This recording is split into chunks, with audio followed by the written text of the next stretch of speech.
Hello everyone and welcome to a new video. MC-Mura here, and in today's video, as we are infinitely waiting for the balance patch or any news really, we're gonna talk about everyone's favorite pro player, the GOAT, Mr. Daigo Omihara, the beast himself, because obviously recently he was talking about Street Fighter 6 in one of his streams, and he said that he believes that Street Fighter 4 and 5 are too defensive.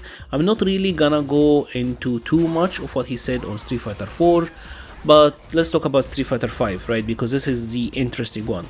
He said that he likes the close combat in 5, but not the neutral, where the one who take action always ends up in negative frames. So what Daigo is saying is that there is no incentive in Street Fighter 5 to try and rush down the opponent or poke them from a distance. For the most part, it is better to actually try to wait and bait them for like a whiff punish, or just wait until they overextend and then you get the punish, right? And obviously, because Daigo said that Street Fighter 5 is too defensive, this have sent some shockwaves in the Twitterverse and the Event Hub's comment section, and you know how it goes, right?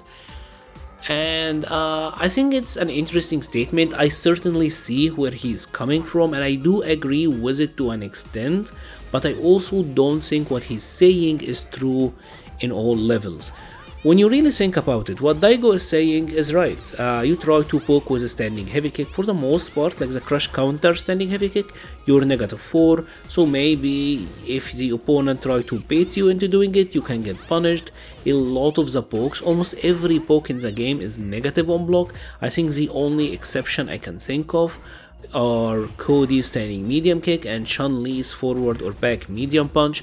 But for the most part, yeah, in the mid-range, you are negative when you try to engage with the opponent. If you try to play aggressive by the way of throwing fireballs or throwing projectiles, there is a lot of anti-fireball tools and you can get jumped in on. The risk reward for the jumps is clearly in the favor of the person who's jumping for the majority of the roster.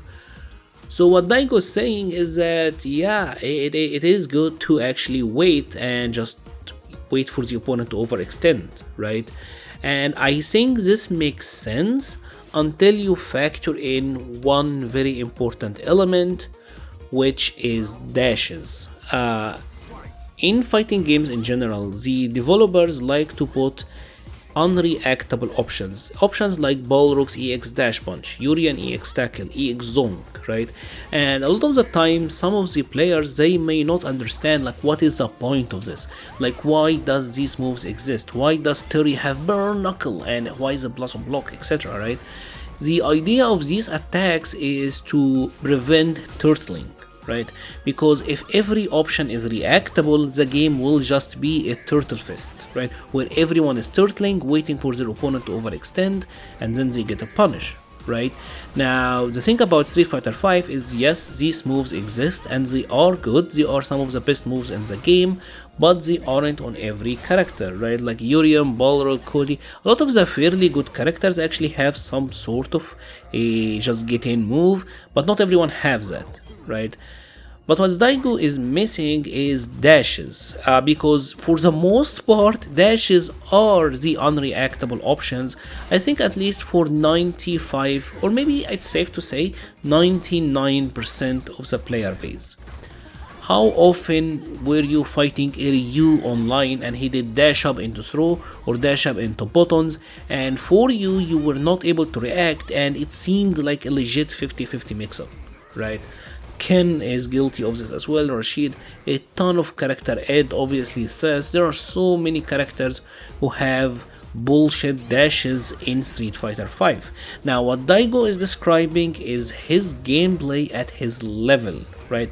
Because when Daigo fights our hero, our random Ryu, Daigo will stop the dashes, right? The random Ryu can't really dash in on him, but you have to remember that Daigo is someone who have trained a crap ton on that stuff.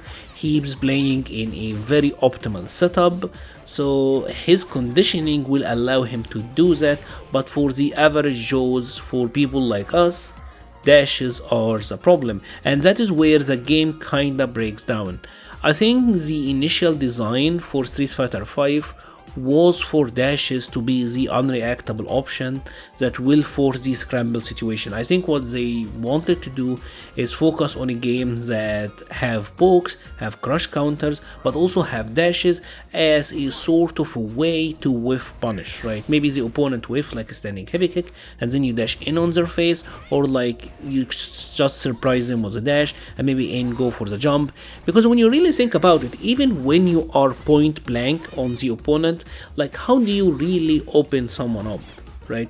In Street Fighter V there is like one or two characters, I think Ken, Ibuki, maybe Chun-Li in V-Trigger and Balrog, like they're the only characters that can get like full combos from an overhead, but for the entire roster overheads are extremely punishable and very low on rewards. So you wanna shake the opponent low, and that's why low hit confirms are very powerful. But if the opponent is just holding down back and maybe V-reversaling, what can you really do? Some characters have command grab into combos, but they're like one or two in the roster, and for everyone else it's just strike, throw or shimmy, right? So when you really think about it, even when you do approach the opponent, there's not that much that you can do if the opponent is willing to get thrown.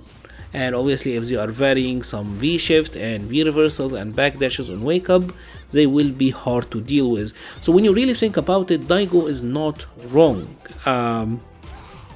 I mean, the only thing that really works, because we are playing online and because we're not playing on optimal setups, is the dash up throw, because obviously it kind of puts you in a panic mode. So I do see where Daigo is coming from, but unfortunately I do think it like maybe what he's talking about applies to like the top, let's say the top 100, maybe the top 200 players in the world. But for everyone else, unfortunately, I don't think the game is too defensive. I would actually like to see some changes to dashes in Street Fighter 6. This is probably my biggest wish, if I'm being completely honest, because dashing in Street Fighter 5 is probably the worst aspect of the game. I think dashes are extremely overpowered, but maybe they are necessary evil, because when you really think about what Daigo is saying, if dashes weren't bullshit, everyone would just be turtling and waiting it out. Maybe you would like this type of game, maybe you wouldn't. I guess this will depend on the person who's playing, certainly a matter of taste. Let me know your thoughts in the comment section below. Do you agree with Daigo? Do you think Street Fighter V is too defensive right now? Do you think it's too rushdown oriented and too aggressive still? Do you like the defensive options? Do you like the close combat? Or do you think what he's saying is right, that in the neutral everyone always ends up negative frames? Please let me know in the comment section below. I will be leaving a link to the Patreon page, the Discord server, Twitter and Twitch pages in the description. Thank you very much for watching and stay safe.